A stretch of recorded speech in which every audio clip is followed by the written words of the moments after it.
Hello friends, आप सभी का आपके अपने यूट्यूब चैनल बीपीएससी टीचर प्रशांत में हार्दिक स्वागत है। आज का हमारा ये वीडियो पीआरटी साइंस के जो लोग भी इंटरव्यू देने जा रहे हैं आचार्य चयन परीक्षा के लिए, उसके रिगार्डिंग बनाया गया है। पीआरटी में वैसे तो आप लोगों को 1 to 5 पढ़ाना होता है, लेकिन साइंस जो है आपका ईवीएस के रूप में 3, 4, 5 में चलता है। और मुझे ऐसा अनुमान है कि ये सिर्फ ईवीएस से ही प्रश्न नहीं पूछेंगे, आपके साइंस से भी प्रश्न पूछेंगे। तो आपको कम से कम 3, 4, 5, 6, 7, 8 का एनसीईआरटी बुक पढ़ के जाना होगा। 3, 4, 5 का ईवीएस और 6, 7, 8 का साइंस बुक। जिसमें आपको देखा जाए तो 3 में कुछ विशेष आपको पढ़ के नहीं जाना है, बस आपको पेड़, झाड़ी, घास के कुछ उदाहरण दिए हुए हैं वो देख लेना है। पेड़ और झाड़ी में क्या अंतर होता है, जैसे कि ट्रीज, श्रब्स, हर्ब्स, उसके बाद क्रीपर, क्लाइंबर, ये सब जो तरह तरह के पेड़ पौधे होते हैं उसके बारे में आपको जानकारी होनी चाहिए। 4 क्लास में जो है आपको एक चैप्टर है जिसमें कि बच्चे विद्यालय किस किस तरह से जाते हैं उससे कुछ डिटेल में दिया हुआ है। एक बल्लम शब्द आया। बल्लम शब्द जो है लकड़ी की छोटी सी नाव होती है जो कि केरल में कहा जाता है। उसके बाद है जानवरों के गुण के आधार पर जो एक बच्चे देते हैं उसके कान जो है आपको बाहर की तरफ नजर आते हैं, और जो अंडे देते हैं उसके कान नजर नहीं आते हैं। इसके बारे में पूछा जा सकता है। उसके बाद जानवरों का जो खाल का डिजाइन होता है किस कारण से होता है, तो शरीर पे बाल के कारण होता है। फिर है कि हाथी के गुण जो है उसमें बहुत विशेष रूप से दिए हुए हैं कि कैसे, कब वो कितने खाने खाते, कितना देर सोते हैं, झुंड में रहना कब तक पसंद करते हैं। फिर आपको बिश्नोई से एक चैप्टर है, बिश्नोई कौन है। खेरजरी गांव कहाँ पर है। खेरजरी का जो पौधा है उसका विभिन्न प्रयोग आपसे पूछा जा सकता है। फिर मधुमक्खी पालन से संबंधित प्रश्न हो सकते हैं। फिर है गोवा से केरल अगर आप जाते हैं तो कितने सुरंग और पुल मिल सकते हैं। बलियम्मा जो है किसके लिए यूज होता है। अमूमा किसके लिए प्रयोग में लाया जाता है। कबड्डी खेल के अन्य नाम भी आपसे पूछे जा सकते हैं। कर्णम मल्लेश्वरी के बारे में पूछा जा सकता है। फूलों की घाटी कहाँ है। सहजन के फूल का पकौड़ा कहाँ पर बनता है। इत्र नगरी जो है किसे कहा जाता है। उसके बाद एक है रेगिस्तानी ओक, वो कहाँ पर पाया जाता है, किस लिए प्रसिद्ध है। उसके बाद विभिन्न प्रकार के पक्षियों के बारे में आपको एक चैप्टर में दिया हुआ है, उससे भी प्रश्न पूछे जा सकते हैं। पोचमपल्ली गाँव कहाँ है, किस लिए प्रसिद्ध है। उसके अलावा स्लोथ के आपके गुण पूछे जा सकते हैं।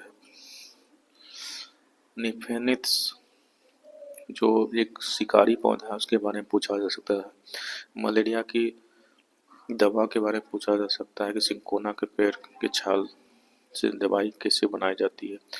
रोनाल्ड रॉस ने जो है मलेरिया मच्छरों से होता है इसके बारे में पता लगा तो उसके बारे में पूछा जा सकता है कि कहाँ के रहने वाले थे। फतेह दरवाजा जो गोलकुंडा का एक भाग है वो कहाँ है। एक प्रश्न पूछा जाता है कि वैसा कौन सा चैप्टर है ईवीएस में जो कि पूर्व राष्ट्रपति डॉक्टर जाकिर हुसैन के द्वारा लिखा गया, तो उसका नाम है उसी से ठंडा उसी से गर्म। फिर है आपको जंगल अधिनियम 2007।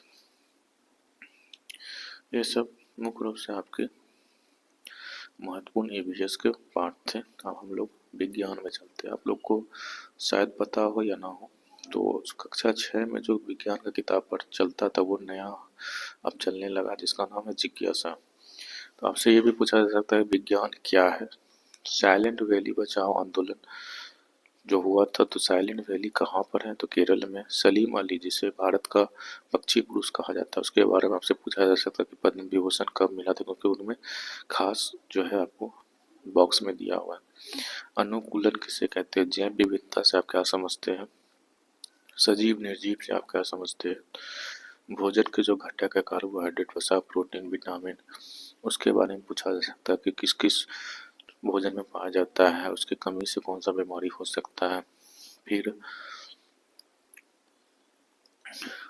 जो एक है भारत के पोषक अनुसंधान की शुरुआत जो है कोलीथुर गोपालन ने की है, इससे भी पूछा जा सकता है। फिर सबसे महत्वपूर्ण होता है परीक्षण, जो स्टार परीक्षण है, वसा परीक्षण, प्रोटीन परीक्षण, ये भी पूछा जा सकता है कि किस प्रकार से करते हैं और रंग किस प्रकार से बदलता है।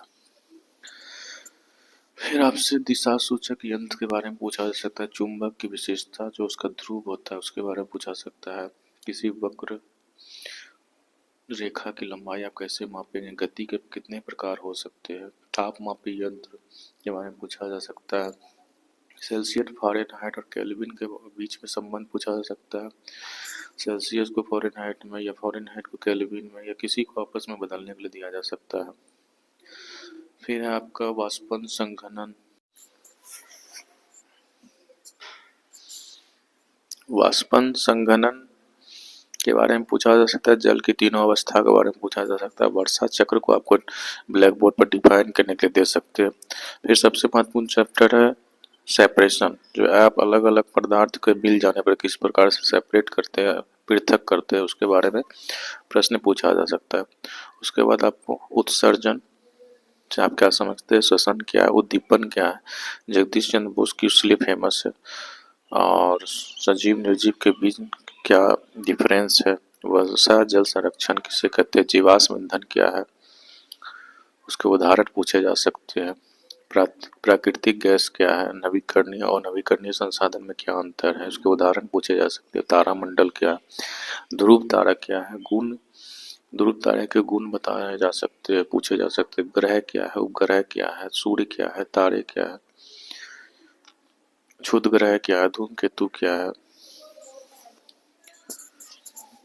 फिर आपका क्लास 7 में स्वपोषण, विषमपोषी, प्रकाश संश्लेषण, परपोषी, परजीवी, शैवाल, मृतपोषी, कवक, सहजीवी संबंध, राइजोबियम, क्लोरोफिल, कीटभक्षी, पादप, ये सब में से कुछ भी पूछे जा सकते हैं। उसके बाद आपको मानव में जो पाचन होता है उसके बारे में पूछा जा सकता है कि कौन कौन से एंजाइम भाग लेते हैं, कौन कौन से अंग से वो स्रावित होते हैं। ऊष्मा का रूपांतरण जो होता है, चालन, संवहन, विकिरण, इसके बारे में आपसे पूछा जा सकता है। चालक, कुचालक किससे कहते हैं। फिर है अम्ल, क्षार और लवण, इसके गुण पूछे जा सकते हैं। लिटमस पेपर क्या होता है, कैसे प्राप्त होता है। उसके अलावा अन्य प्रकार के जो इंडिकेटर्स होते हैं, सूचक, जैसे कि हल्दी, गुड़हल, उसको पूछा जा सकता है कि किस रंग में बदल जाता है। फेनोल्फ्थालीन के बारे में पूछा जा सकता है। उदासीनीकरण प्रक्रिया क्या है, ये भी पूछा जा सकता है। फिर अगला सबसे महत्वपूर्ण है भौतिक और रासायनिक परिवर्तन। इसके आपको जो है बीच क्या क्या भेद, डिफरेंस है, ये पूछा सकता है। फिर है मानव में श्वसन, उसके बाद जंतु और पादपों में परिवहन, परिसंचरण तंत्र, रक्त वगैरह के बारे में पूछा जा सकता है। उसके बाद दूरी, चाल, समय के बारे में पूछा जा सकता है। आवर्तकाल किसे कहते हैं, दूरी, समय, ग्राफ के बारे में पूछा जा सकता है। विद्युत धारा क्या है, विद्युत धारा का तापीय प्रभाव, विद्युत धारा का चुंबकीय प्रभाव, विद्युत चुंबक क्या है, प्रकाश और प्रकाश के परिवर्तन, दर्पण से प्रश्न हो सकते हैं, लेंस से हो सकते हैं। वास्तविक और आभासी प्रतिबिंब क्या होता है, अपघटक क्या है। ये सब मुख्य रूप से कक्षा 7 से पूछे जा सकते हैं। कक्षा 8 में आपको खरीफ फसल के बारे में पूछ सकता है, रबी फसल के बारे में पूछ सकता है। खाद और उर्वरक में अंतर क्या है। फिर कोयला, गैस और कोल tar में क्या अंतर है। अम्ल वर्षा क्या है। रेड डाटा बुक क्या है। प्रोजेक्ट टाइगर से आप क्या समझते हैं। बल के बारे में पूछा जा सकता है। बल के प्रभाव के बारे में पूछा जा सकता है। घर्षण के बारे में पूछा जा सकता है। इससे हानि क्या है, लाभ क्या है, ध्वनि क्या है। श्रव और अपश्रव ध्वनि क्या समझते हैं। शोर और संगीत में क्या अंतर है। विद्युत धारा का रासायनिक प्रभाव से क्वेश्चन पूछा जा सकता है। तड़ित से पूछा जा सकता है। भू संपर्क किसे कहते हैं। तड़ित चालक क्या है। भूकंप से आप क्या समझते हैं। भूकंप मापी यंत्र से आप क्या समझते हैं। प्रकाश के परावर्तन का नियम से पूछा जा सकता है। नेत्र की संरचना से पूछा जा सकता है। ब्रेल लिपि से पूछा जा सकता है। इस तरह से आपको मैंने कक्षा 3 से लेकर कक्षा 8 के लिए जो महत्वपूर्ण टॉपिक आपको पढ़ के जाने हैं पीआरटी के इंटरव्यू के लिए, वो मैंने बता दिया है। क्योंकि समय बहुत कम है और आपको पढ़ना बहुत ज़्यादा है, इसलिए आप लोग एक एक बार जो है सभी बुक का एक रिवीजन करके जाएंगे। उम्मीद करता हूँ कि आपको ये वीडियो पसंद आया होगा। अगर आप हमारे चैनल पर अभी तक नए हैं तो चैनल को सब्सक्राइब करके बेल आइकन को दबा देंगे, ताकि हमारे आने वाले नेक्स्ट वीडियो का नोटिफिकेशन आपको मिल सके। वीडियो को अंत तक देखने के लिए धन्यवाद। जय हिंद, जय भारत।